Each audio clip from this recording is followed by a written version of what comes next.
Hello, thank you for tuning in. My name is Esme. If you're new to me, don't worry because I'm going to be introducing myself in just a couple minutes.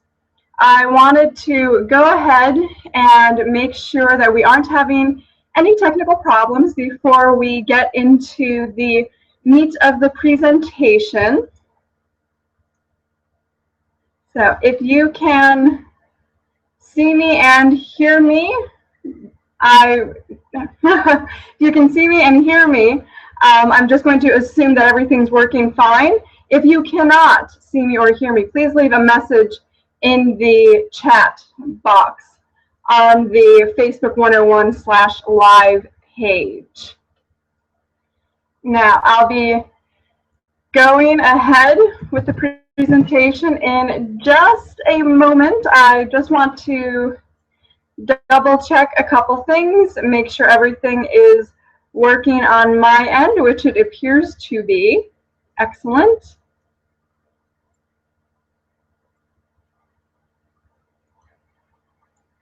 So for today's training, we are going to be doing a lot of hands-on work. So if you cannot access your Facebook page right now, don't worry about it. You can go back to it. That's what the workbook is for. So, okay, everything technical seems to be working. This is excellent news. I like when things work right the first time. So I'm going to go ahead and get started with the meat of our workshop. This workshop is going to also be hands-on, so there is going to be a presentation, and I'm also going to walk you through it. So we're going to be doing some work right within your Facebook page.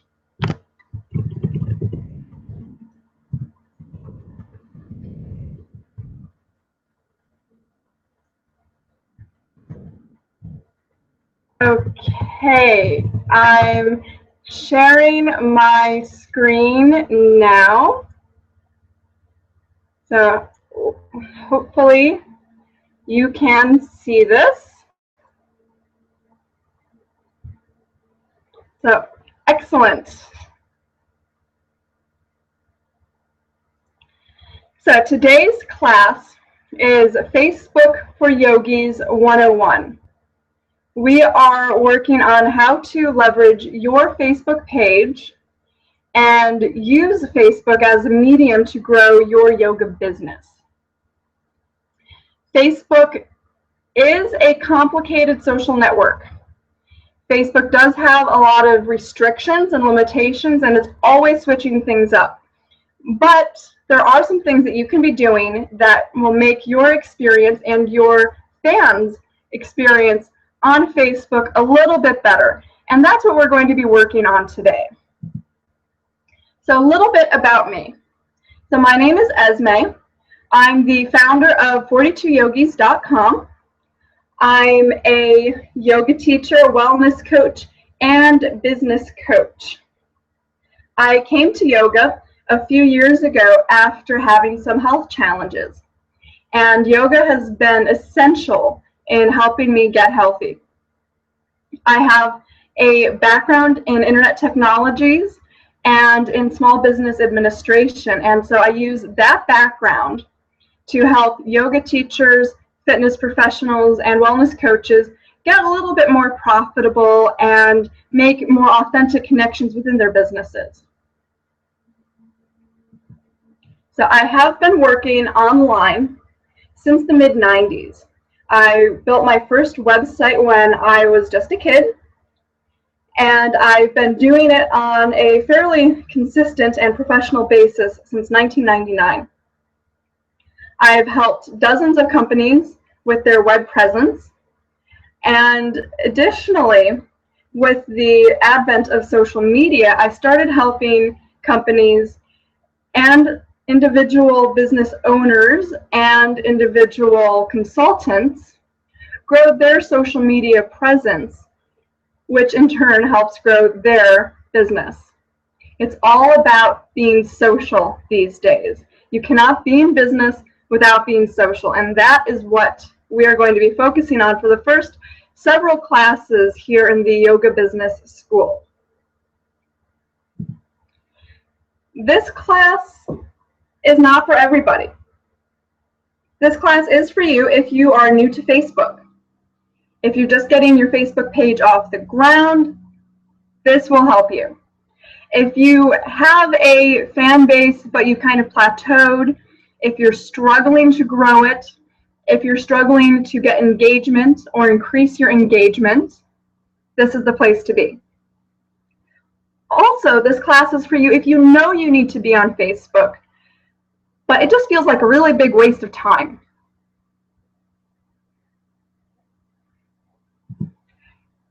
This class may not be for you if you do have an established fan base already and your fans are engaging.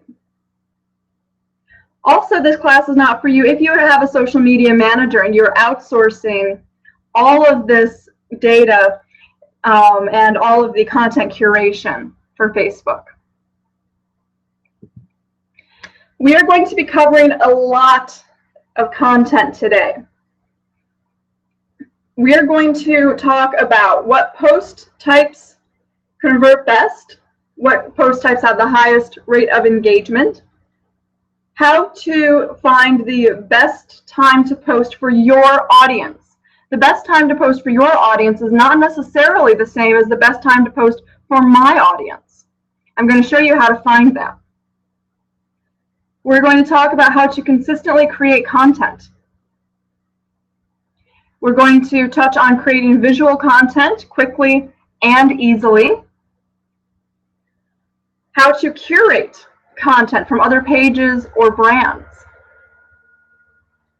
how to select your categories and keywords. You may not have known this. Facebook now categorizes your page, and you get to pick keywords, relevant topics for your page, beyond just saying your page is about a website. We're going to work on writing an engaging short description or bio for your Facebook page. We're going to touch on how to do a week's worth of posts in an hour or less. I do all of my Facebook posts for the week on Monday, and then I don't touch Facebook again until next Monday. And it takes me about an hour to do this, and I'm going to walk you through that. We're also going to talk a little bit about how to use Facebook to market your yoga products or classes without being spammy all the time and only talking about yourself. And I'm going to give you a secret trick to boost your page engagement. Now, this is a lot to cover. I have set aside 2 hours for this training. I expect we might accomplish everything within 90 minutes, but I have booked off 2 hours so I can make sure to give you the best value and I can answer any questions that come up. Now, a few things before we get started. You're going to need a pen and paper. If you've got the workbook that I emailed out earlier, if you have that printed, that will work well too.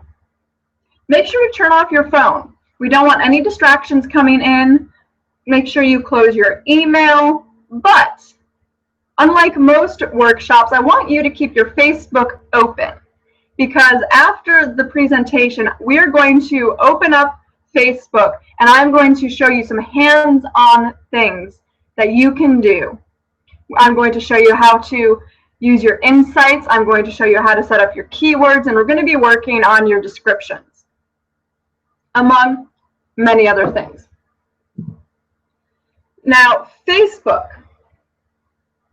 is all about community. I'm going to say that again because this is an important concept to understand.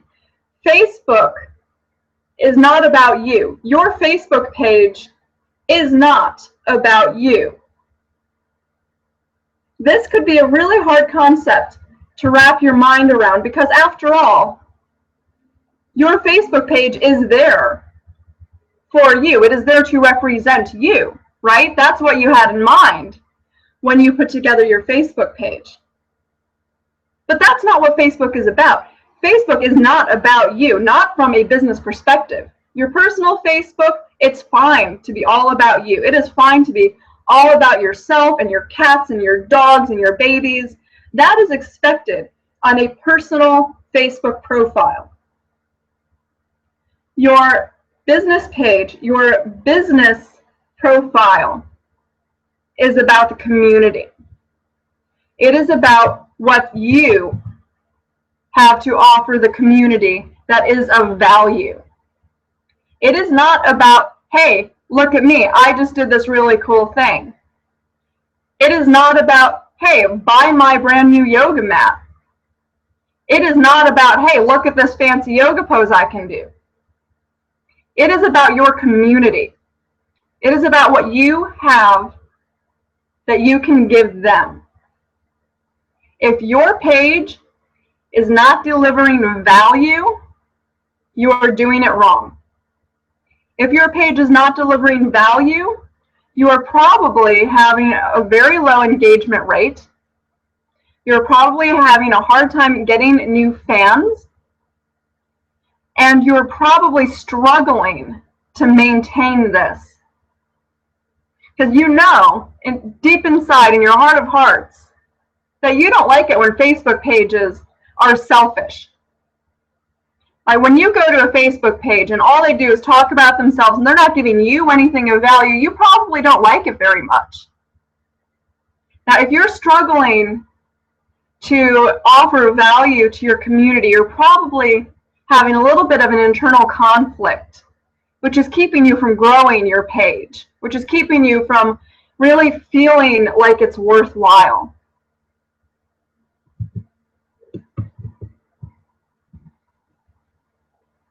When you ignore your community, people stop showing up. There are many other factors involved with your Facebook engagement rate. It's not just about talking to your community members and sharing cute memes. There are a lot of other factors. But ignoring your community is hands down the #1 quickest way to kill your engagement. And this is for 2 reasons. Number 1, when you don't interact with people, they stop interacting with you. If somebody leaves you a comment and you don't reply for 4 or 5 days, too bad. You need to respond within 24 hours, preferably 12 hours. You want them to be inspired to come back and keep engaging with you. And if you just ignore them, if you don't acknowledge them, they're not going to come back. The second reason ignoring the community will kill your engagement rate is because of Facebook's algorithm. Posts that have higher engagement are shown to more users. This is the same for pages with higher engagement. When your page has more engagement, it will be shown to more people.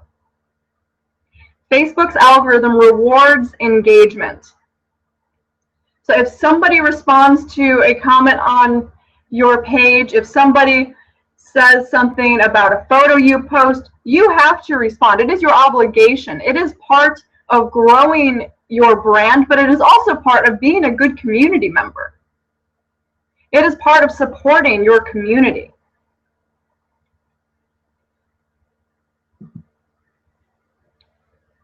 Social media is not all about you. As I mentioned a couple moments ago, it's not all about you.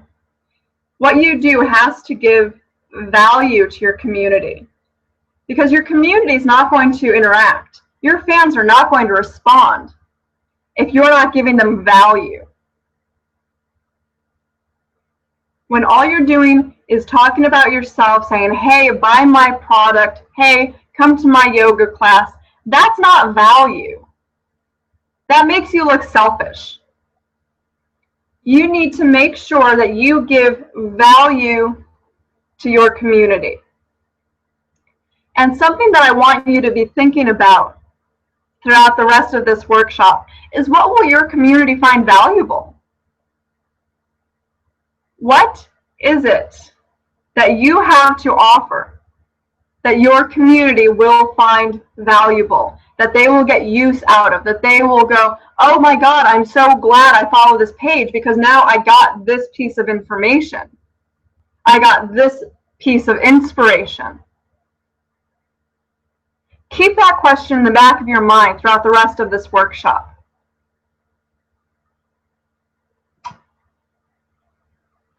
The reason you need to make sure to give value is partly because it's the decent thing to do. It's the human thing to do. But also because, as Mark Shaw says, it's social media. It's not selfish media. It is about being sociable. It is about being true and authentic and human and being part of a community. The community may have organized underneath your influence. They may have organized because they all like you. That may be what has brought this community together. But now that this community is here, you're part of it. You're not the leader. You're a facilitator for a human connection. This is true on every single social media network that you will use. People may be flocking to you because they like what you're about, because they like pretty yoga pictures, because they want to learn how to do yoga. But that's not why they stay. They stay when you facilitate connections, when you facilitate the sense of community and interaction. When you make people feel like they are appreciated, like your community wouldn't exist without them, people stay. This is why it is important to, no matter what you do on social media, to remember that it is not selfish media. It is social. It is about giving value.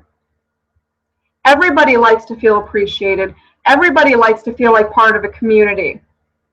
It is your responsibility on your social media networks, including Facebook, to make sure that this is happening. And one of the best ways that you can do that, one of the best things that you can do to make your community flourish, to make people want to go to your page, to make people want to interact with you, to make people want to show up, is to be generous with your audience. I don't mean giving away tons of free stuff to them. You don't have to be sending out expensive products. You don't have to be doing giveaways all the time to be generous with your audience. What you do need to do is be generous with your knowledge. You need to be generous with your resources. You need to be generous with your time, with your energy. How can you help somebody solve a problem that they are having? What are the pain points in your community? If your community is mostly 40-year-old women who are struggling to lose weight after having 3 children, what can you do to help alleviate that pain? What kind of resources can you give them? What kind of information can you share on your Facebook page? Maybe a certain yoga sequence will help. Be generous with your knowledge, be generous with your resources, and it will foster community and it will make people more likely to engage with you. This builds your brand, and it's also the nice thing to do. People who are nice tend to do better in business than people who are not in today's market. This was not always the case. It never used to be that if you're nice, you're going to do better in business. But now with social media, it is so easy for someone who has a problem with you to completely destroy your reputation. Be generous, be nice, be helpful, and be human. And your experience with Facebook, with Twitter, with Periscope will be much better for everybody, especially you. Now, being generous doesn't just mean giving them things, giving them links, giving them free resources that you found on the internet. It also means not being self-absorbed. It means not only talking about yourself or your business all the time. You can give value, you can be generous without talking about yourself, saying, oh, hey, I have this free thing that might really help you. That's not necessarily being generous. It's also being generous to say, you know what, if you ever want to listen, just drop me an email. Oh, are you struggling with that yoga pose? Send me a note and I will send you some pointers. Being generous is also about your time. Now, when it comes to posts, there's the 80-20 rule. You want to make sure you're posting things that are helpful, that are giving value, that are generous. But every now and then you are going to want to talk about yourself. You've got a new product to promote. You've got a class coming up. You have a retreat. You have a workshop. It is totally okay to talk about yourself on social media. It is totally okay to promote your products. It is totally okay to say, hey, you know what? I've got this project coming up and I think you're really going to like it. That is perfectly acceptable use of social media, as long as that is not the only thing you are doing. The 80-20 rule is what a lot of marketers use to make sure they're getting a really good mix. This means out of 10 posts, 8 of them should be useful, while only 2 of them should be about you or self-promoting. This can be kind of a hard idea to wrap your head around at first. And after all, it's our instinct to talk all about ourselves on social media. It seems normal. And think back to the beginning of Twitter. Twitter was used primarily to share what you were up to. That is no longer the case. Now, those who have the highest engaged audience on Twitter are those who are sharing value, who are not saying, hey, I just went out to lunch, I just got a cup of coffee. They're the people who are saying, hey, look, I just found this really great article for everybody who's interested in yoga. I just read this really interesting piece on CNN. Those are the accounts that are getting the highest engagement. And the same is true on Facebook. When you are giving things that are useful to your audience, you naturally get a higher engagement.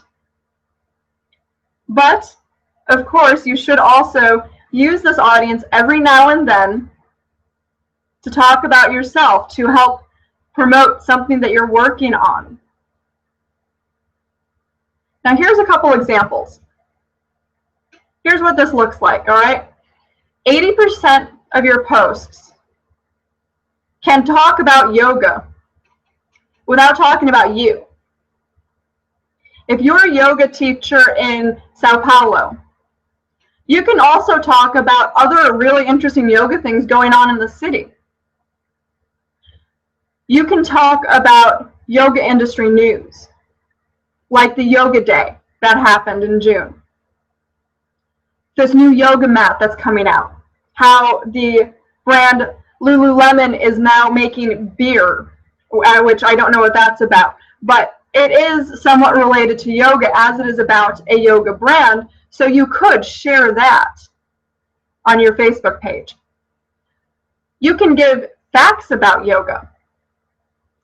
Like, did you know that this style of yoga is good for, and you can release, and you can specify the attributes. You can give the history of yoga. Like this part of the Yoga Sutra, and you can explain all of this really awesome history in a series of posts. It doesn't all have to be at once. You can break it up. You can do a series. The history of yoga is so expansive. You can give yoga tips. Are you having lower back pain? Try standing forward fold. Try cobra. Try downward dog. Try whatever pose is your favorite for reducing lower back pain. You can share yoga photos of someone doing a really awesome yoga thing. You can share a photo of someone doing bakasana on top of a railing. Just because you're not talking about yourself doesn't mean that you can't give value and stay within the yoga niche. And the photos are important. We're going to talk more about yoga photos and what those do to boost your engagement rate. So I'll get to that in a little while. So 80% of your posts should be related to yoga, should be related to your niche. If your niche is yoga and Pilates, throw in some Pilates news, throw in some Pilates tips, history, facts, trivia, photos. If your niche is yoga and meditation, make sure you share a mixture of meditation posts as well. The other 20% of your posts can be, hey, buy my stuff. Hey, I've got this new workshop about Facebook coming up. Facebook for Yogis. Why don't you go sign up? It is totally okay to say that if you have been giving consistent value and have not been selfish with your Facebook posts. You can say, I'm leading a really awesome yoga retreat in Belize. The cost is going to be $900. You can go sign up here. Those posts will not look salesy. They won't look spammy. They won't look smarmy and icky. If you have been sharing posts that give value to your community, it is all about value. If you don't have value, you do not have an engaged community. But it's not enough to have more generous posts than selfish posts. It's not enough to have content that is intriguing. You can't just pull something out of thin air that's somehow maybe in a different realm related to yoga and hope that it engages with your audience. There's more to it than that. Your posts also have to be the right type of posts. Facebook's algorithm is designed to favor a mixture of post content. If all you do is plain text status updates, you're going to have a very low engagement rate. But you can have plain text status updates with photos, with links, with videos. Mixing up your content is beneficial for your engagement rate. Facebook knows people don't want to see the same type of content over and over and over. Now, even though it may sound like you should be doing one status update followed by tomorrow you're going to do a picture, and the next day you're going to do a link, the day after that you're going to do a video, that's not necessarily the best way to do it either, because there is statistics. There are statistics that indicate what posts are better. Photos. Photos are the single highest converting post type on Facebook. Now, more about this in a moment, because it's not just about having a photo. It's not just about saying, oh, hey, look, here's a photo. It's also about having the right types of photos. Because having bad photos doesn't do you any good. But that doesn't mean that you can only have photos either. You don't just have to do yoga pictures. Photos could be quote images. You could put a lovely, beautiful quote about yoga on a background, and you can upload that. That counts on Facebook as a photo. You could share a yoga meme.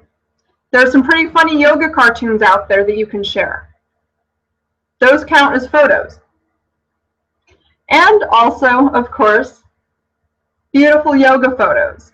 People doing beautiful poses in beautiful settings, or complicated poses, or impressive poses. You can totally share those.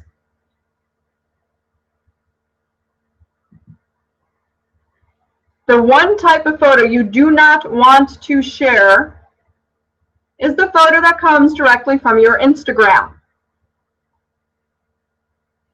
Let me repeat that, because this is something that a lot of people struggle with. You do not want your images to auto-post from Instagram. This sounds like a really good idea, I know. Because when your photos come from Instagram, it saves you work.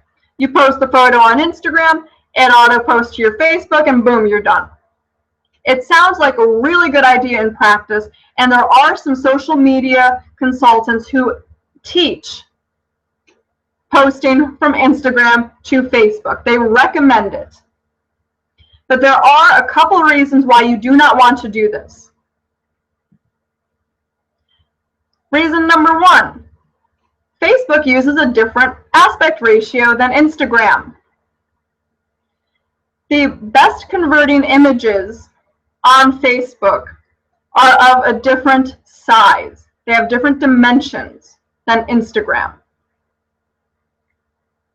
Number two, hashtags on Facebook do not convert. They do not engage. In fact, quite the contrary. Now, let's talk about point number one. Let me take a sip of water here.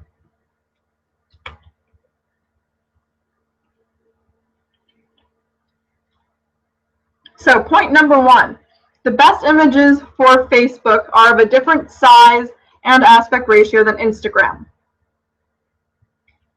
Your Facebook images have a much higher chance of engaging the audience if they are sized at 940 pixels wide by 788 pixels tall.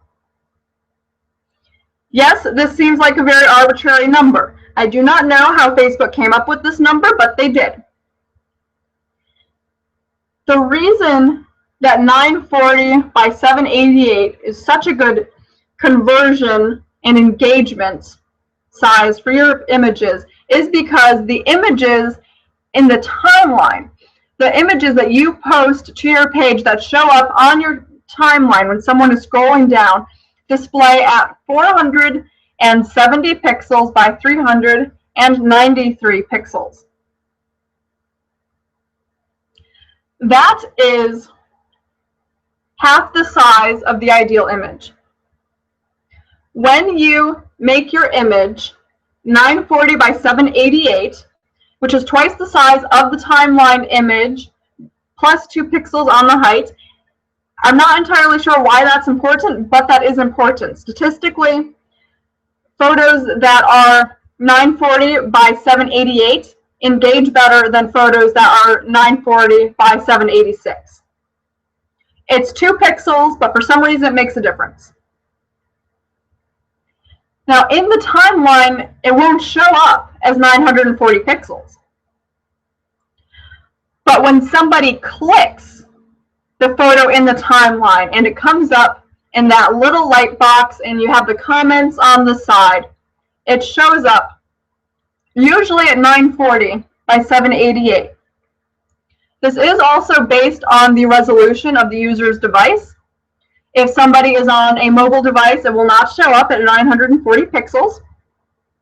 If they're on a tablet, it will not show up at 940 pixels, but making sure your images are 940 by 788 will ensure the highest engagement rate on Facebook, because when somebody is viewing Facebook on their desktop computer, the photo will appear at a high quality when it is clicked. If the photo is the same size as 470, it will not expand very much when it's clicked. It will show up with black lines around it. And you can see big black pillars on either side of the image if you're using a smaller image.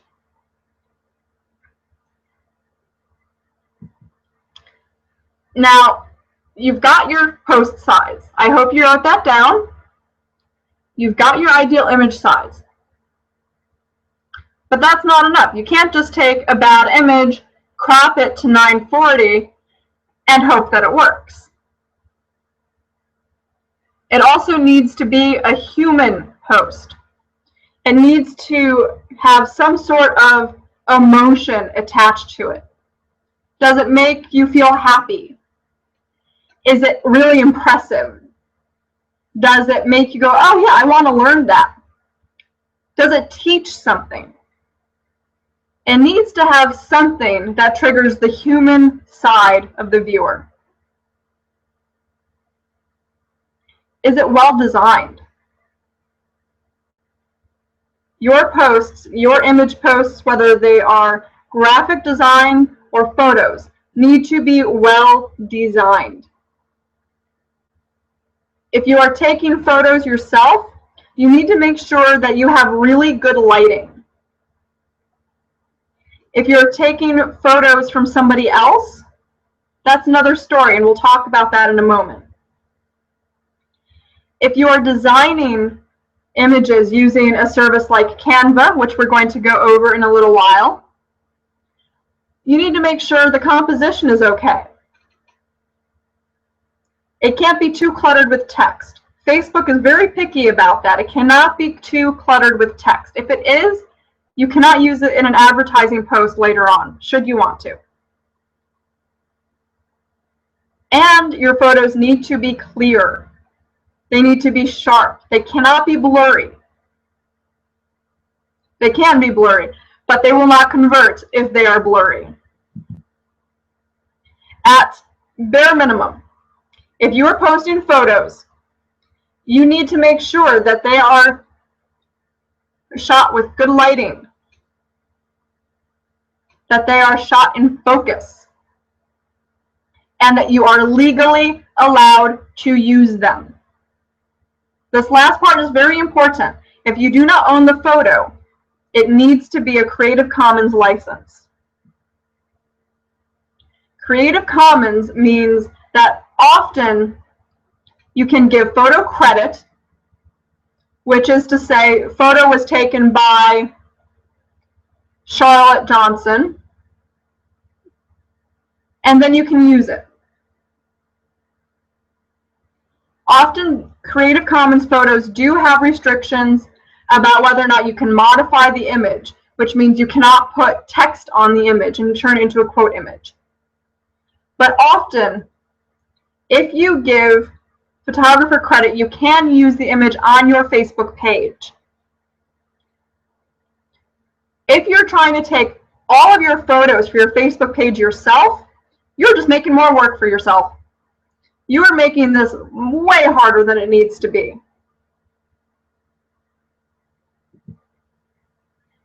That was our first issue with photos from Instagram.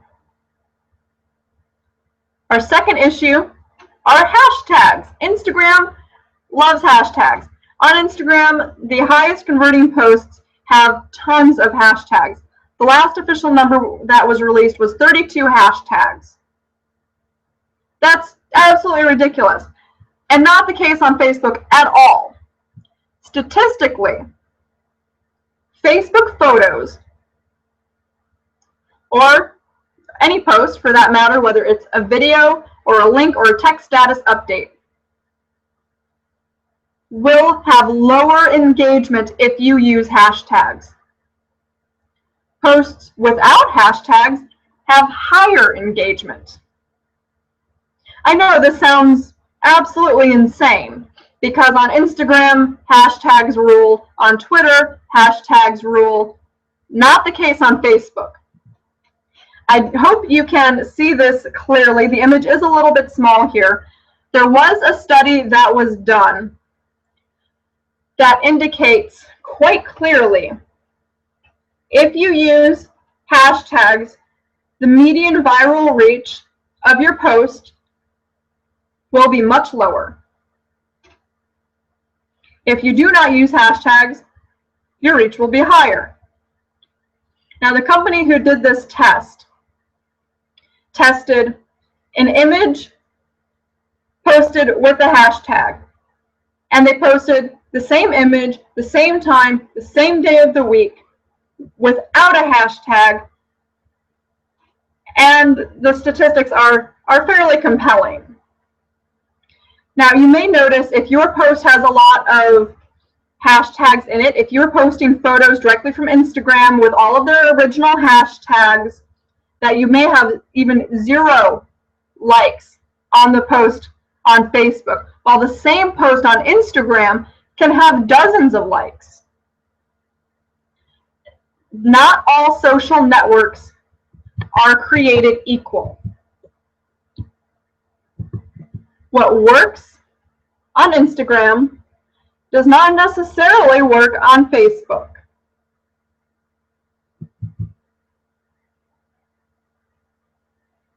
The next highest converting post type is video that has been uploaded directly to Facebook.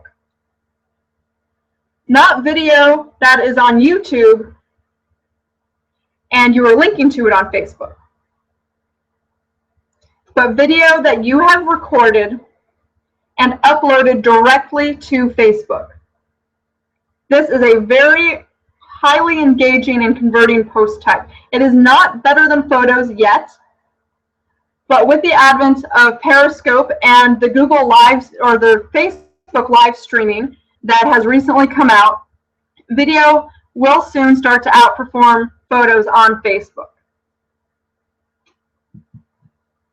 Facebook autoplays video.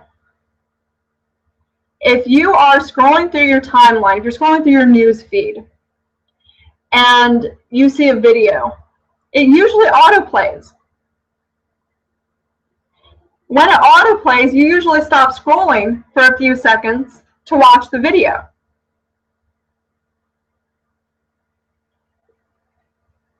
This is because the autoplay catches your eye. You're scrolling, there's a picture of someone's baby, there's a picture of a cat, you're scrolling, there's a sad news story, boom, there's a video playing. You stop scrolling, you watch it for a couple seconds. If it captivates you in the first couple seconds, you keep watching it. And then you click like, or then you comment, or then you share. Because it autoplayed, because it caught your eye, you engaged with that post. This is true of brand pages as well. It's not just profiles where this happens. A brand can upload a photo and they get a little bit better engagement than if they uploaded a link post. A brand uploads a video, they got a lot more engagement than they did when they uploaded a link post or they uploaded their photo. Because it catches the eye, and that's what it's all about.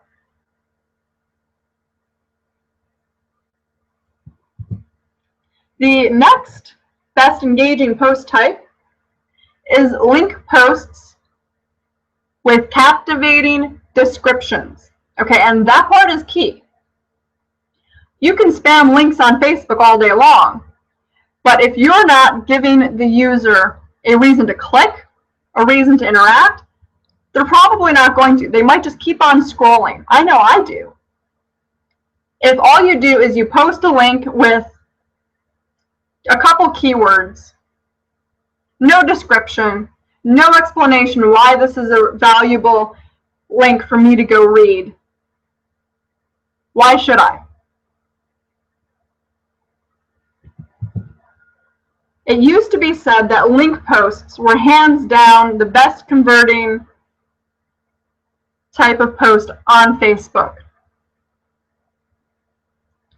It's link posts with captivating descriptions that are engaging. And they are not as engaging as photos.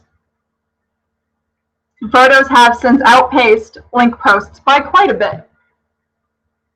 But if you want your link posts to have a shot, you have to give them a captivating description. You have to tell them why they should go read this article you posted. What is it about this article that makes you think it's of value to your community?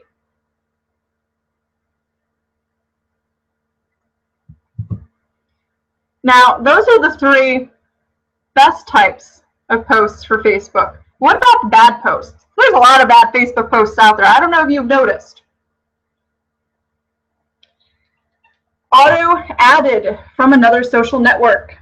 Like anytime you post a photo on Instagram, it automatically posts to your Facebook. That is bad. Anytime you pin something on Pinterest and it auto posts to your Facebook, that is very, very bad. Because when you do that, it spams your fans on Facebook. People not only stop engaging with your posts, but they unlike your page.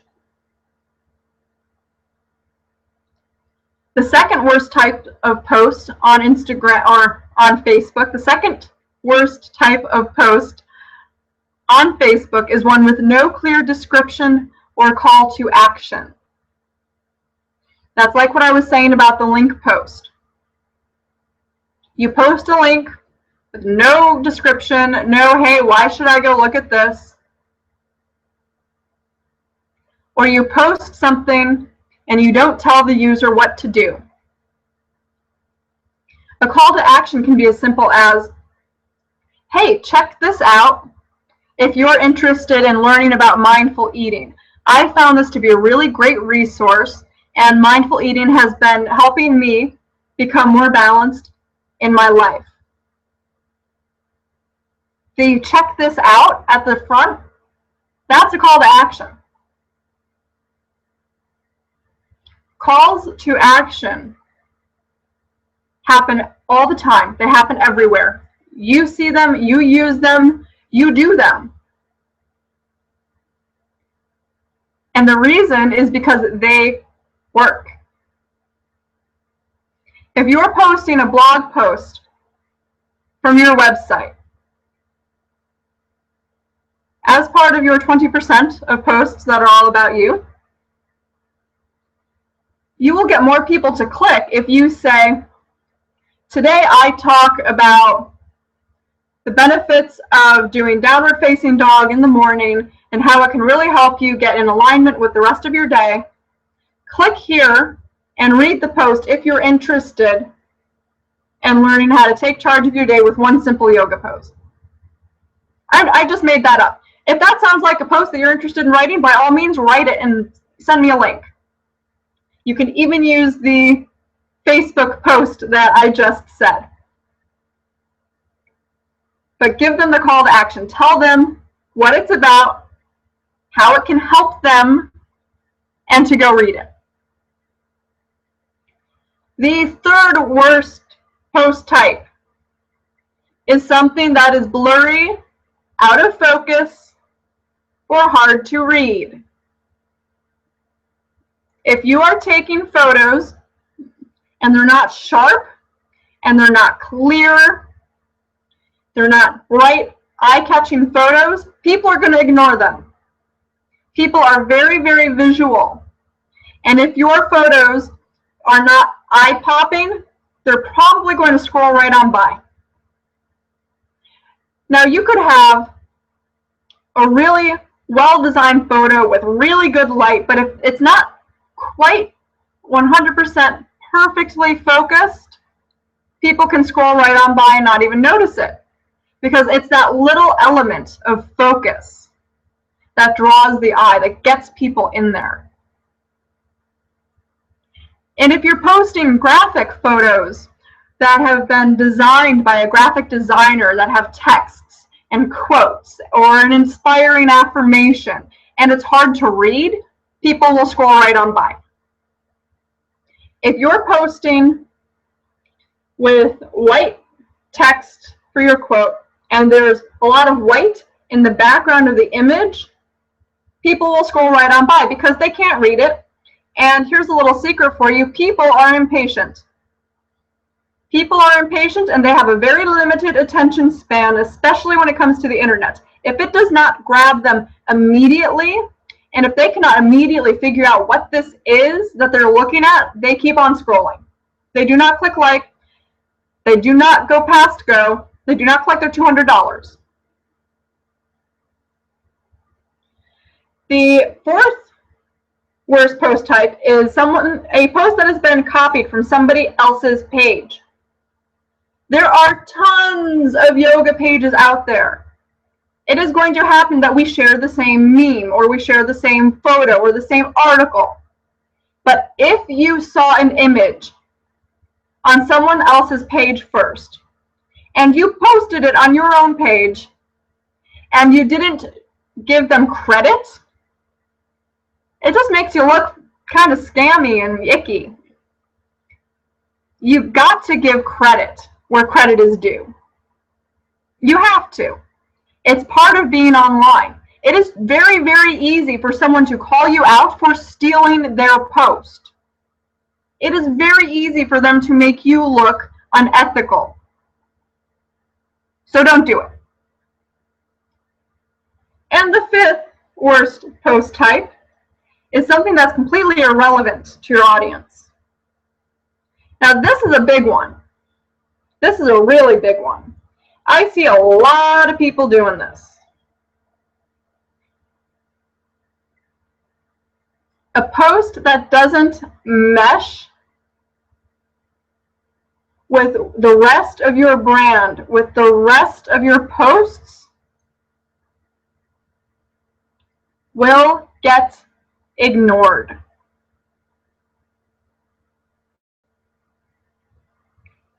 I hate to say it, but it's true.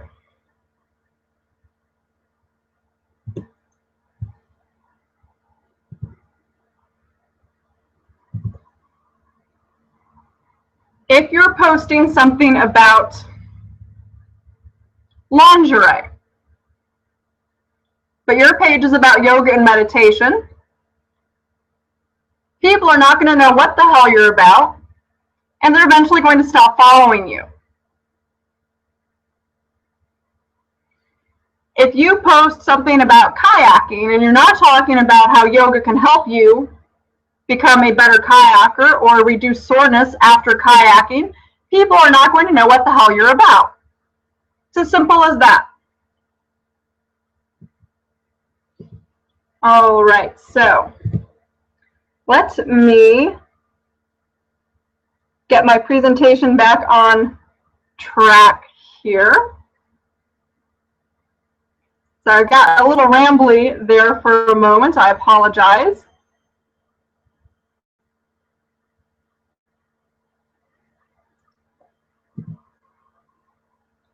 Okay, so making sure you have the right post type is also important.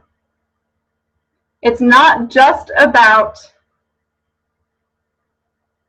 whether you're posting something that's relevant.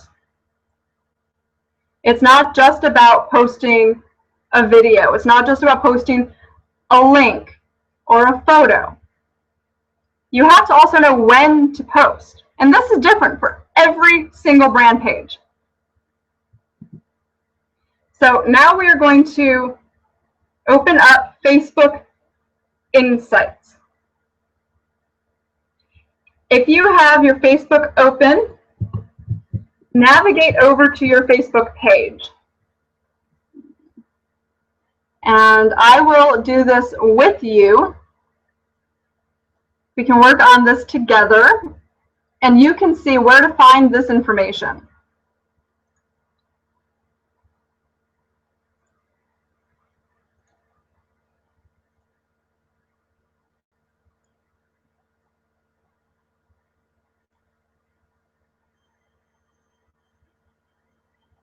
Okay. Now we should have here our Facebook Insights. This is for every single page. Every single Facebook page comes with insights. To get to your insights, you can start at your home page, your home timeline for your Facebook page, and then up here at the top, you can just click over to Insights. My insights are pretty dismal right now, I'm not going to lie, because I haven't been doing very much with my Facebook page lately. The insights that we are looking for are not about your page likes or your post reach, because right now, those may be hit or miss.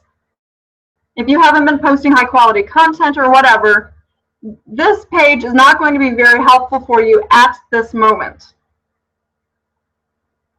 What we are interested in is your posts. When you click over to the posts, you can see what times are best for you to post your content on Facebook. So this shows your posts for the past week. So I can see that at 11 a.m. is a really good time for me to post because 1,200 of my fans are online then. Same at 9 a.m. 9 a.m. is also a really good time to post. 9 in the evening, not such a good time to post.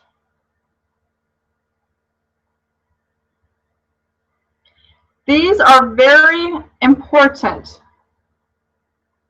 when it comes to determining when you need to be posting. And it's very easy to find, and it will vary a little bit. It used to be that 10 a.m. was the best time to post by far. For me, 10 a.m. in the morning, I had much higher engagement. Many more of my fans were online. But since then, my audience has changed a little bit. My audience is no longer always online at 10 a.m.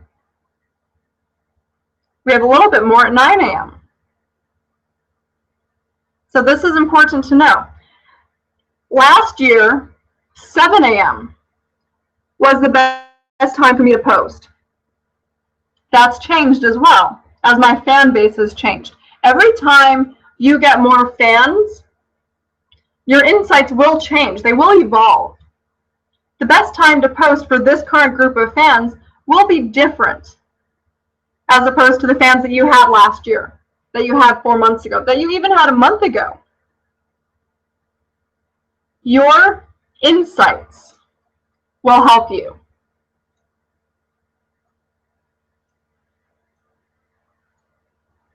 Now, we're going to go back into the presentation for a moment,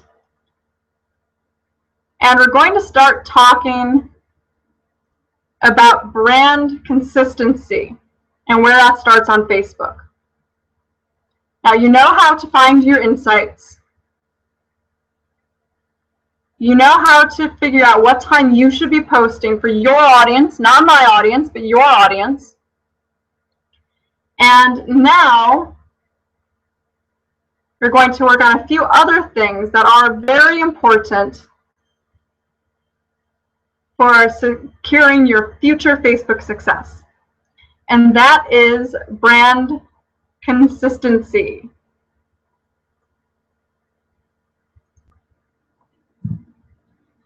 The number one key element of an awesome Facebook page is brand consistency. Now, I hinted at this a little bit when I was talking about irrelevant posts.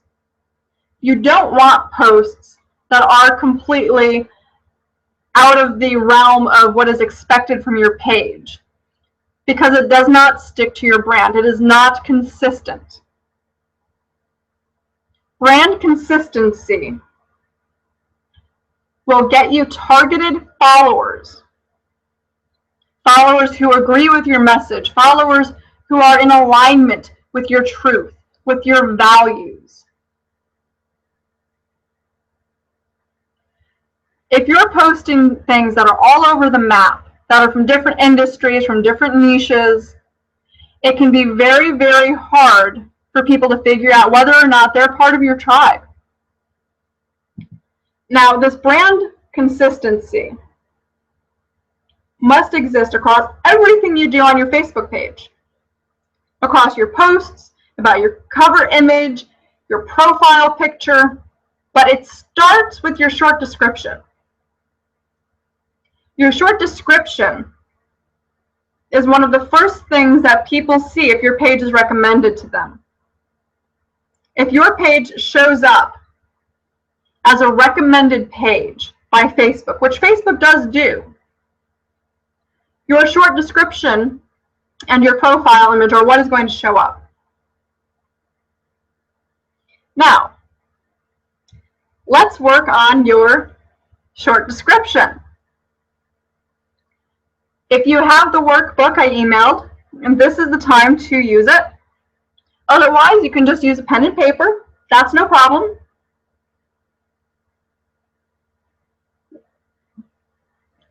Go to your Facebook page and see what your current short description is. You may not remember. If you haven't adjusted it or made any slight tweaks since you started your Facebook page, you might not remember what it is. And that's fine. In fact, until I started preparing this presentation, I didn't remember what mine is. So to find your short description, you can go to your page and then you go to About and scroll down, and it's right under your release date and your start date. Your short description needs to be authentic, engaging, have good grammar, and also highlights who you are. Does your short description do that?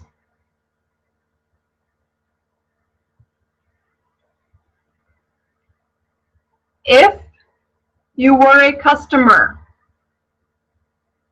would you want to learn more based on this little bio, based on this little short description? Would you want to learn more? Or would you go, who the hell is this? Why should I care? This can be a very difficult question and a very sobering question. But luckily, the fix is easy. A lot of people have issues with their short description, but fixing it couldn't be easier. And I'm going to do that with you.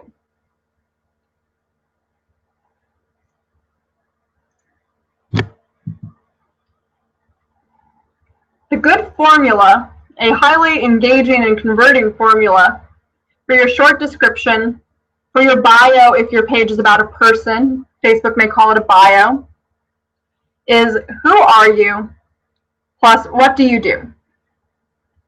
And what do you do is a combination of what your career is and who you serve.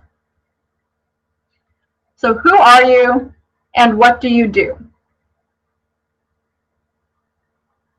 Presumably, you already know who you are and what you do, but you may not have written it down like this yet. So here's an example.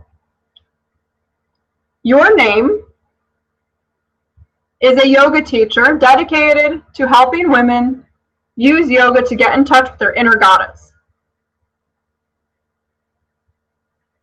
So who you are is the very beginning. It starts with your name. Who you are starts with your name.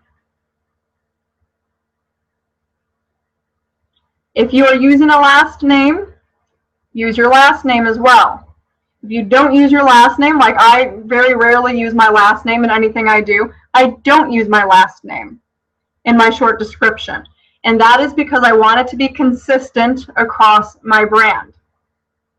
This may seem like a minor detail, but it does make a difference. You don't want people to be wondering if it's the same person. If somebody sees this short description on Facebook and they see something similar on Pinterest and they see something similar on Twitter, but they're not the same, they may be wondering if it's the same person. And if that gets too frustrating, people give up.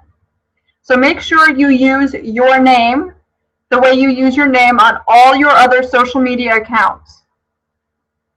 The way you use it on your website, the way you use it on your email. The last part, the majority of this short description or your bio, if you're an individual with a personal Facebook page, is who you are, or I'm sorry, is what you do. The last part is what you do. A yoga teacher, that's the career, dedicated to helping women, and that's who you serve, get in touch with their inner goddess.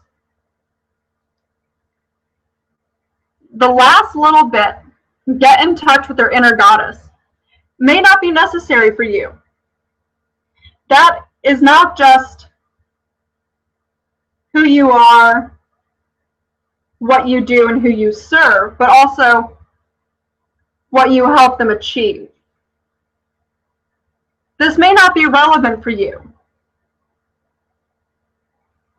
but I recommend adding it if you can. If you focus on a specific demographic, if you focus on yoga for seniors, if you focus on yoga for children, include as much of that information as you have, because it will narrow down your niche and it will help get rid of people who are not part of your tribe. It will get rid of people who do not care and could not care less about yoga for seniors or yoga for children.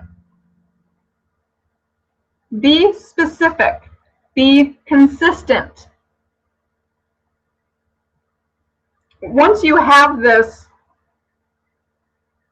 you should also consider using it on your other social media accounts. Now, on Facebook, your short description and or bio should always be written in the third person for your professional pages. Always written in the third person.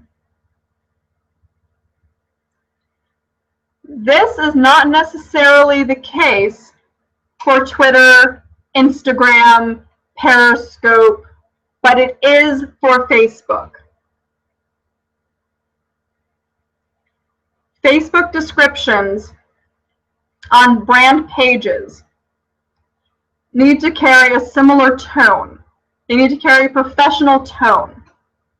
And in the world that we live in, we automatically assume bios in the third person carry a little bit more professional weight.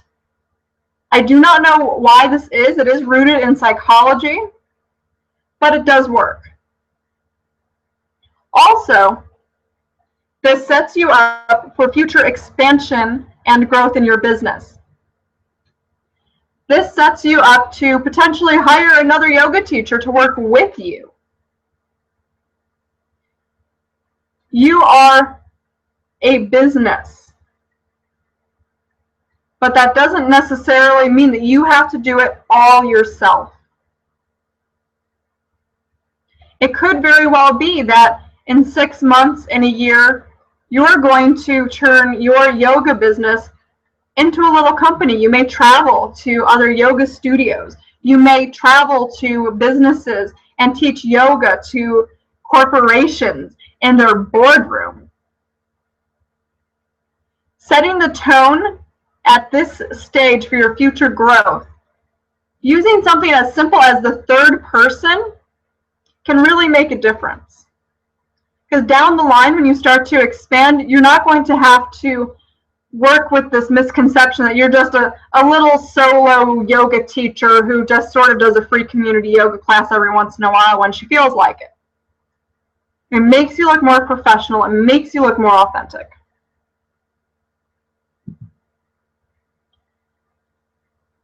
Once you have your short description,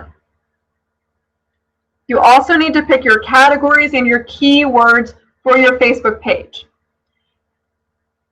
I'm going to turn off this presentation right now, and I will show you what I'm talking about.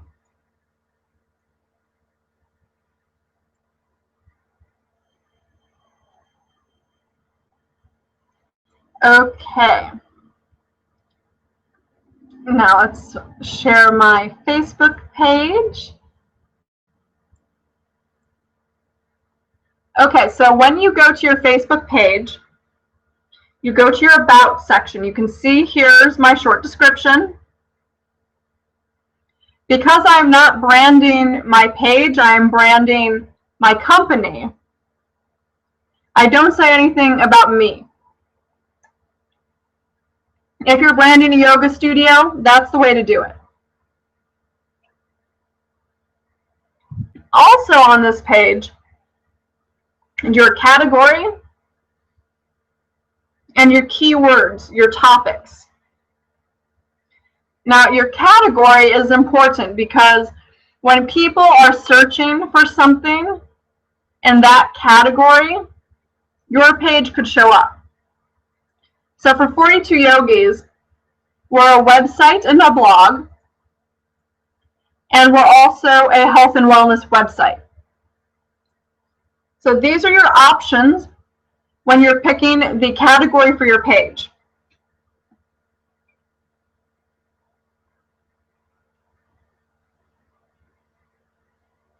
If you are an individual yoga teacher with no plans of expansion, you are not operating the page on behalf of a studio, you can pick people. And within there, you have all these different options. So athletes are usually reserved for professional athletes. Professional athletes usually fall under that category. Even though yoga can be very athletic and yogis can be very athletic, Facebook will not necessarily show you the way you wish to be shown if you select athlete. You can select teacher. You can select a coach. If you work on wellness coaching, maybe identifying as a yoga coach instead of a teacher is more in line with your brand. So you have a few things that you can choose from here. So maybe you do a lot of blogging. Maybe you're a yoga blogger. Then you can select blogger. If you are doing this on behalf of a yoga studio, select local businesses, and then you have all these different options.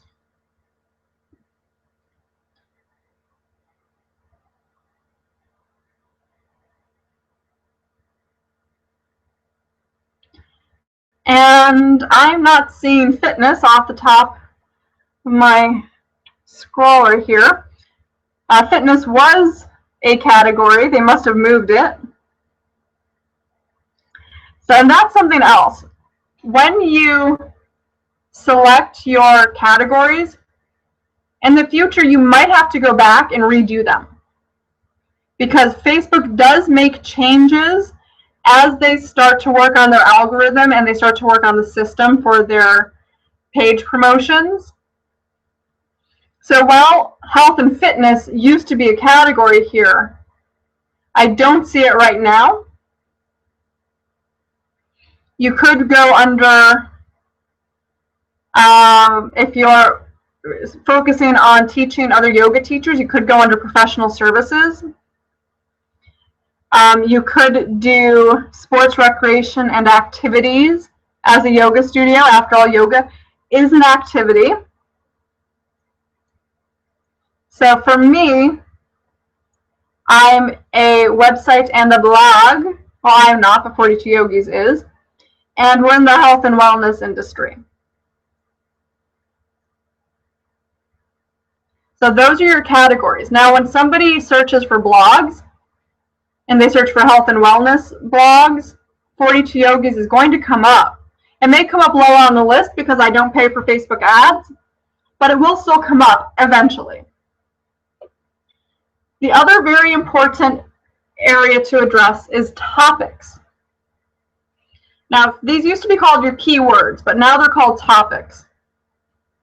And I've selected yoga and meditation because that is what we're all about. You can pick up to 3. So to select your topic, you just start typing in the box. So let's add wellness. So I start to type wellness, and it first pulls up Wellness Mama because she has a very active and very engaging Facebook page. I do not want to select Wellness Mama because she is a public figure. I'm trying to select my topic. Unfortunately, this topic selection pulls off of Facebook pages, which can include categories, random pages pulled off Wikipedia, and other people. Other people's business pages also show up in here. I want wellness interest. Then you just mouse over, select it, and save changes. And so now my topics reflect yoga, meditation, and wellness.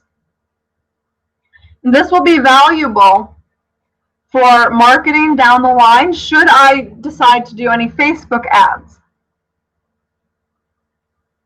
Also, Facebook will suggest your page when somebody's looking at a page in a topic that you have specified. So when somebody is looking at a page in yoga, 42 Yogis could be suggested by Facebook because I've selected that as one of my topics.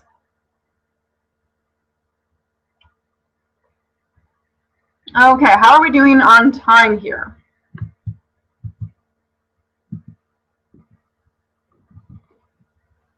Okay, so we've been on for about an hour and 20 minutes. And I did say I wanted to try to keep this between 90 minutes and 2 hours. I did set aside 2 whole hours for this. And before we move on to goals, I did mention that I wanted to show you how to do all of your Facebook posts for the week quickly and easily, because I spend less than an hour a week and I do all of my posts. So I'm going to show you how to do that. So I do it all through the Facebook scheduling option for my posts. So coming over to my page, when you make a post, you have the option to publish, to schedule, to backdate, or to save it as a draft. And this is a new feature. Saving it as a draft is something that Facebook has only recently started doing. Now, let's see. Testing a post for the Facebook workshop. Okay, so there's my little test post. This works with image posts, with videos. Clicking the down arrow, and select schedule. We'll say I want this to post in an hour. Okay. Now this box underneath my update section shows that I have 6 scheduled posts. When you click See Posts, you can see all these different posts that I have scheduled. And here's the one that I just scheduled. Here's this post that I just wrote here in this workshop. I don't want to post this post. I just wanted to show you how that works. So I am going to get rid of this post. So delete. There are so many different things that you can be sharing on Facebook about yoga without necessarily sharing all about you. And you can curate all this content in just a little bit of time. So I use a bunch of different sources. So fitness at alltop.com is a great resource. What exactly is quinoa? Well, that might be interesting to my audience, but not really. So searching the page for yoga, and here's a blog with a post, Unexpected Lessons from a Yoga Retreat. It's not about being bendy. Well, that sounds like it might be of interest to my audience. And here is a post that someone has written on their blog all about what yoga lessons they learned at a yoga retreat. I think that could be really interesting to 42 Yogis community. So I copy the URL, I go over into my scheduled posts, and I click the Create button. As soon as you post the URL, it posts up with the box. And you can enter in your information, hit schedule, and then it's done. So let's see, what should we say here? Yoga is so much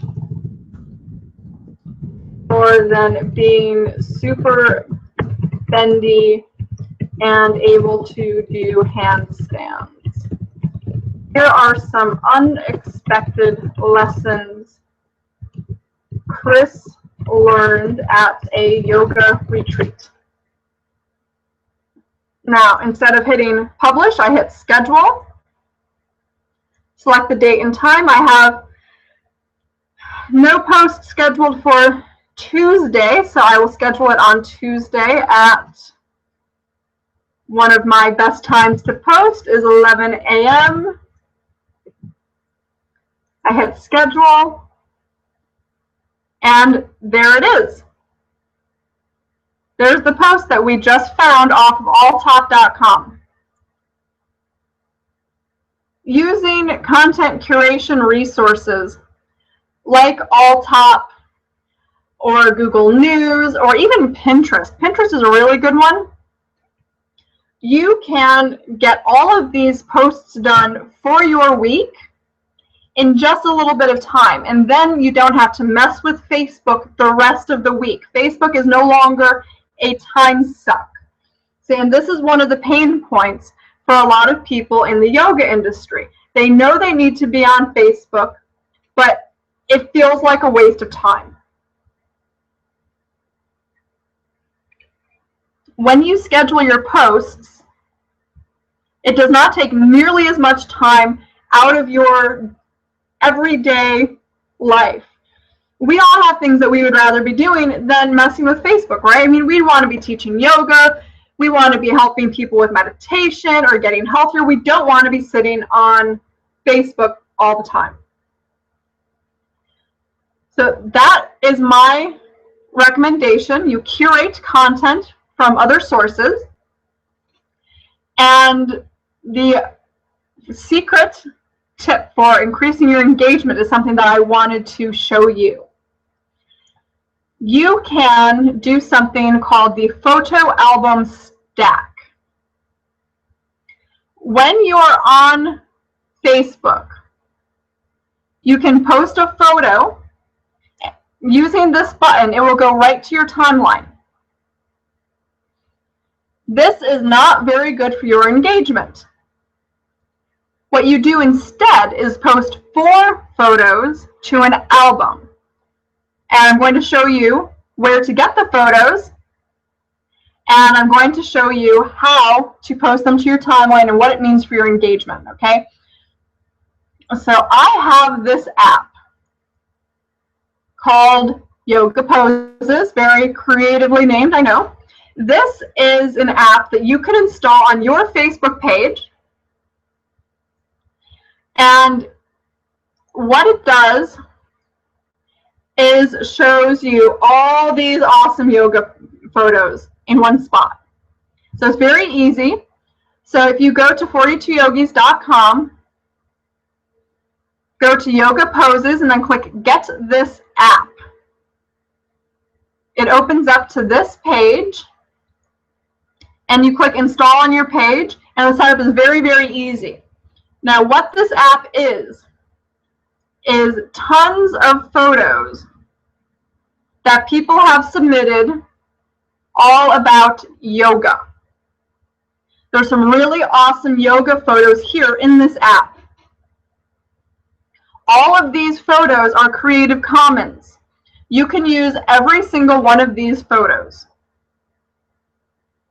So let's find 4 photos to share on Facebook so I can show you how this works. Let's do a standing split. We'll share a standing split photo.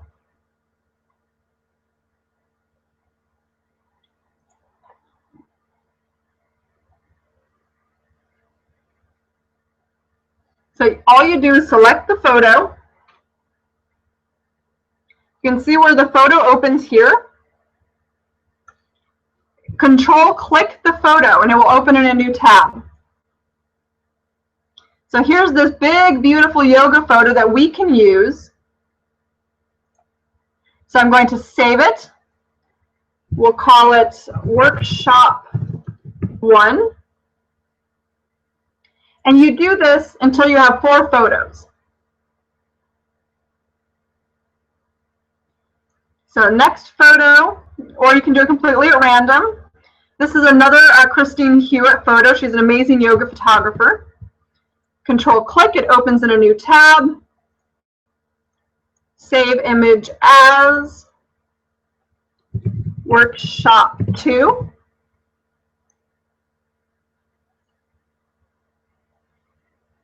And I don't like that photo. We're not going to do that photo. Beautiful triangle pose. I love triangle pose. You open that image in a new tab, save it, and you want to get 4 photos. That's very, very important. You must have 4 photos for this little secret to work. Now, I do not take credit for this secret. So this was developed by Brett Gregory, who teaches a workshop on Facebook every Tuesday. And so I actually think I've already uploaded this photo.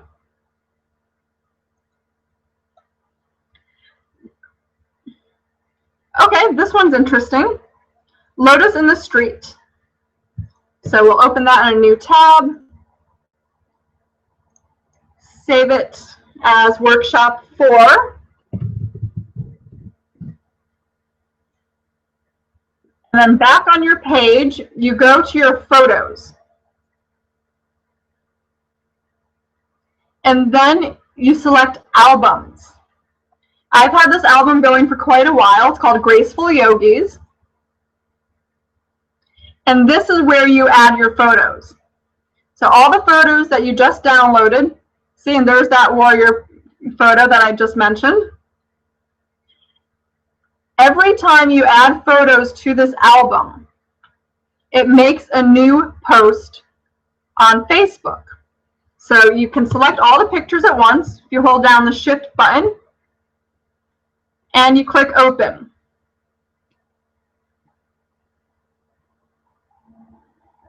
You can add captions if you want to. You don't have to. And because I want to be quick about it, I'm just going to click Post. And when you go back to your timeline, you're going to see something very interesting.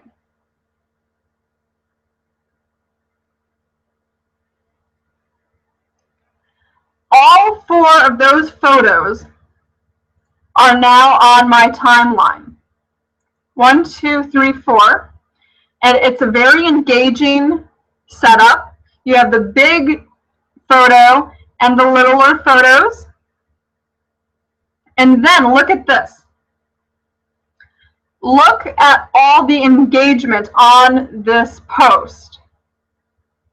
Because here's the thing, when you do photos into an album, if you do 4 photos, it has to be 4, that's the magic number. Facebook posts the photos as a post, but it includes the statistics from the whole album. These are all the likes that are on the album. There's 79 people who've liked this album, and there's 16 shares of it. Facebook is very, very good at showing people posts with engagement. That's what they do. That's their thing. They like to show posts with engagement. Now, since this post already has engagement, it will probably get more engagement. It seems weird, but it's true. When you share images into an album, the engagement from the album carries to the post. Somebody will scroll down through the 42 Yogis page, and they will see all of these different people who have liked it, and they will be more inclined to click like also because of the social proof. This is effectively social proof. Oh wow, 79 people have liked this, and there's 16 shares. And you can see the comments carry over as well. And I don't know what Julia is talking about in that comment, so I'm going to have to, I'll have to come back to that later. But anyway, that's the Facebook album stack. And that is a really good way to boost your engagement on Facebook. Instead of uploading photos one at a time through this little box here, you can upload them into an album and get more engagement.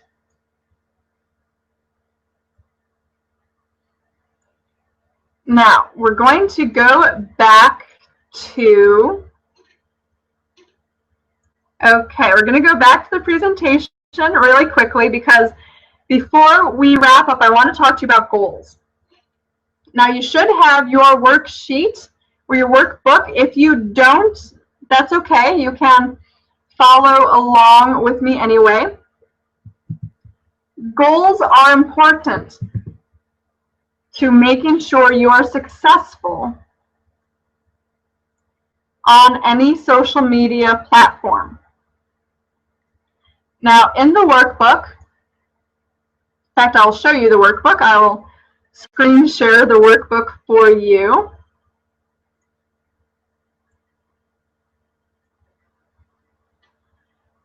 Goals will help you become more successful with Facebook. So in the strategy document, I want you to work on developing your Facebook goals. So I have space for you to write them in. If you don't have the document printed, you can just write these down on paper as we go. So think about 3 goals for your Facebook. Do you want it to grow a community? Do you want to send traffic to your website?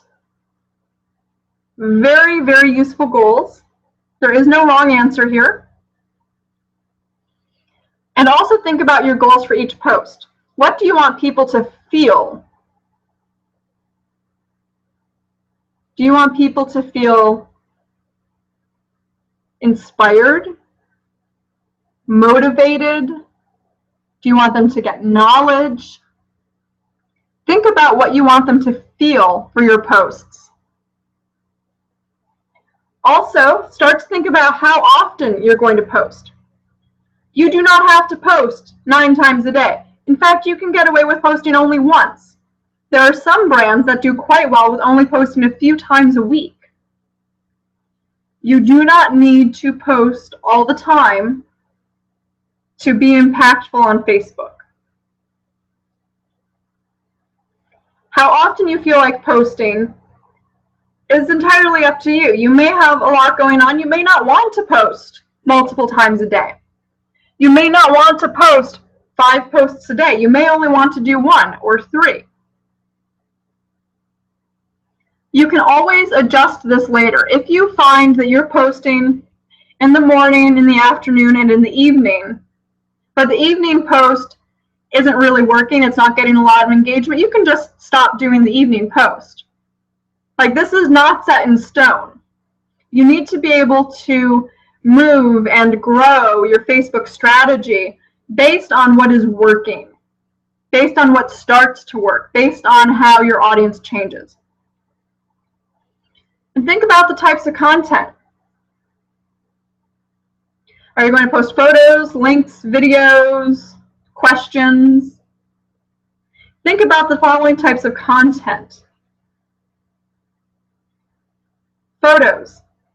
Are photos a good option for your brand? Are link posts a good option for your brand? Are videos a good option? What about text status updates? What about questions? Think about which post types will have the biggest impact, not only for your page, not only for your growth, not only for your brand development, but also for your audience. And you can post photos of yourself doing yoga all day long, but unless they give value to your audience, there's no point. So give that some thought. And then what times you're going to post at every day. You can move this around as your audience changes. As I mentioned, the best time for me to post now is not the best time a year ago.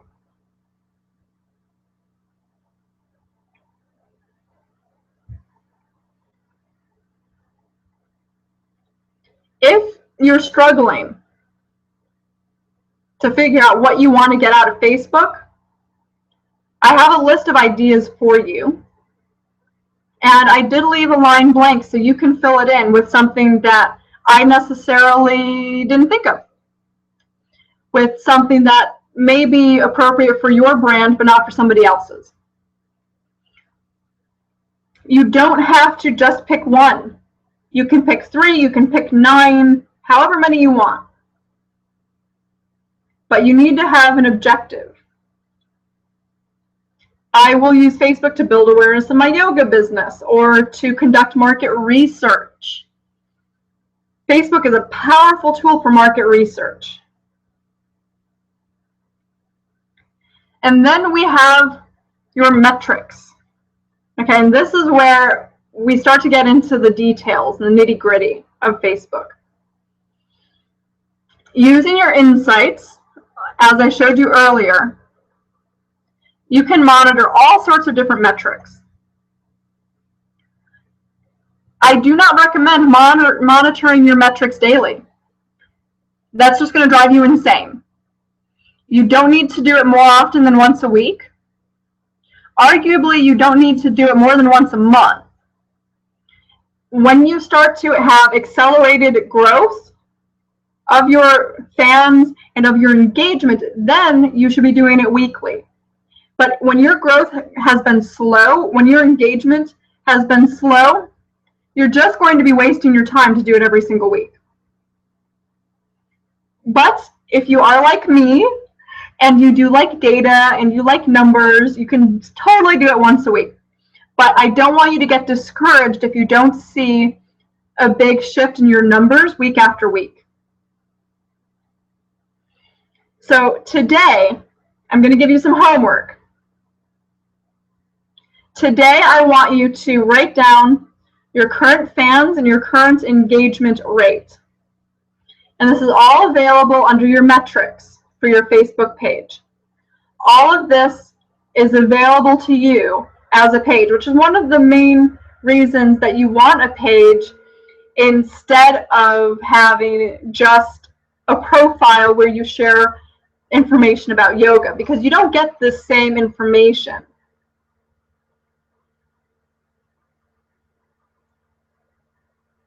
And when you first go to your insights, I'll switch over to that screen really quickly.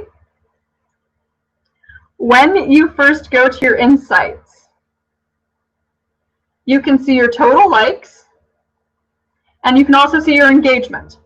And mine is pretty poor right now. And I am okay with that because I don't use Facebook as a primary marketing resource for my business. Facebook is not a very good platform for yogis, and Facebook is making it harder and harder for those of us in business to leverage Facebook. And to be honest, I just don't feel like messing with it. There's much more beneficial networks out there for yogis, like Instagram, Periscope, and Pinterest, than Facebook. However, you can't be in business without a Facebook page anymore. So I have it anyway. I do not pay attention to my engagement rate because my Facebook engagement is not a measure of my success. My Facebook engagement rate has very little to do with how I am doing in my business. You may or may not wish to monitor this. You may or may not wish to monitor your page likes. If you are actively interested in growing your Facebook, then I encourage you to do this.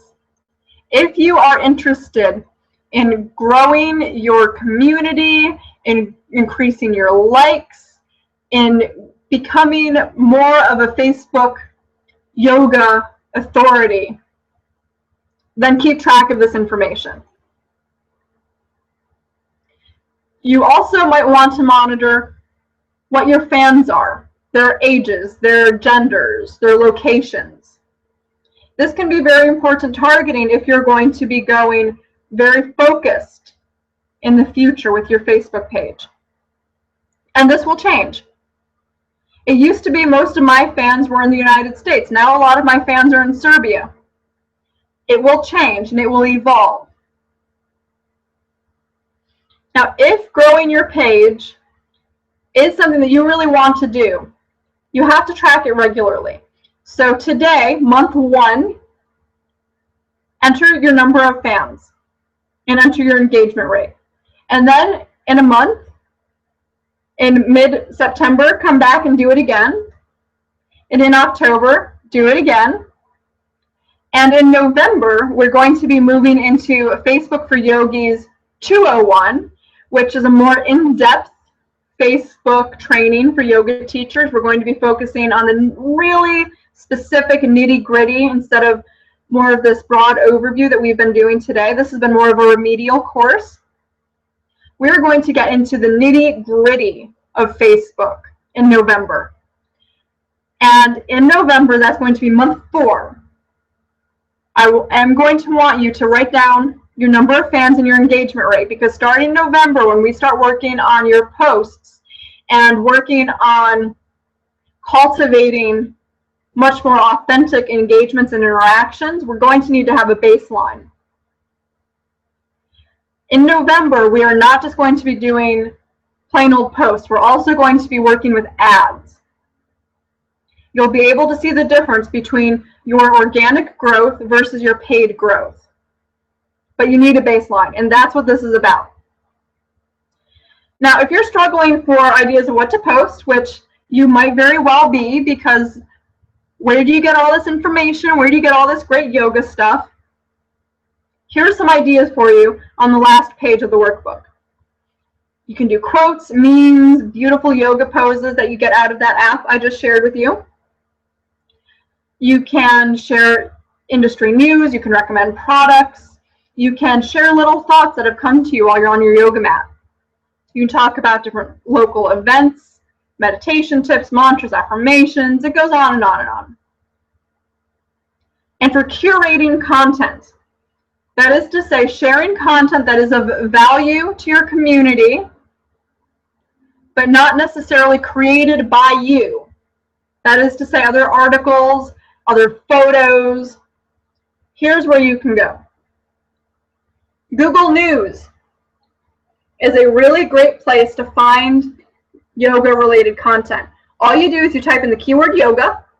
If you have the workbook in the PDF format that I sent, you can click the link and it'll automatically take you there.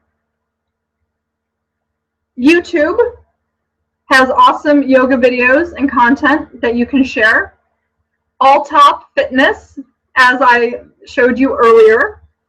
Reddit has a very active yoga community. You can share thoughts about something that you saw in the community on Reddit. Sometimes there's a lot of really good links posted. You can use Feedly, which is a content curation app. Using Feedly, you can subscribe to yoga resources and other yoga websites. And when you go to Feedly, it will show you all this relevant yoga content. You can share that. And you can also find really awesome yoga content on Pinterest. Pinterest is huge for yogis. Absolutely huge for yogis.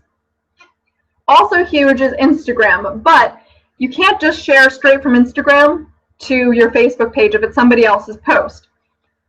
So what you can do is you can take a screenshot of someone's photo, crop it, and then upload it to your Facebook page. Even better, upload 4 of them to your Facebook page using the photo album stack trick. Make sure you give a link back to the Yogis Instagram account because you really want to make sure that you're giving credit where credit is due.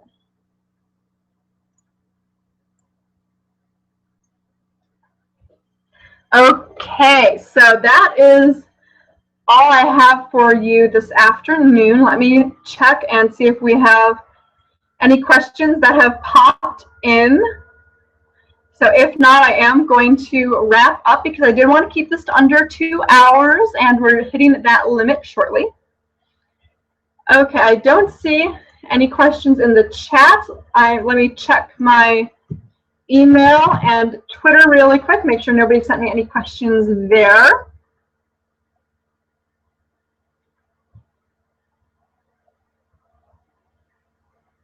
Okay, I do not see any questions right now. So if you're watching this live and you do have a question, you can send it to me over email and I will get back to you, I promise. And just say that you were in the live event and you had a question about something that I was referring to, and you'll hear from me very soon. I am here to be a resource for you. I'm here to help you. And if you have any questions, if you're struggling with Facebook, let me know. I want to help you grow your yoga business. I want to help you become more profitable. And social media is a really good way to do that. So drop me an email with questions. My email is esme@42yogis.com. The confirmation email that you got for this class includes my email address. Just hit reply. If you want to do this class again, if you want to go through the workbook alongside the recording at a future date, you can buy the recording. On the page where you're watching this recording right now, there is a button that says Order Now. This will let you go through the whole course at your own pace. So it is a very introductory course, and if you have gotten value out of this, and if you're implementing the things we worked on, like your bio and your keywords and your categories, there's no need to buy the recording. If you want to continue to work on it, if you want a refresher, you can go ahead and purchase.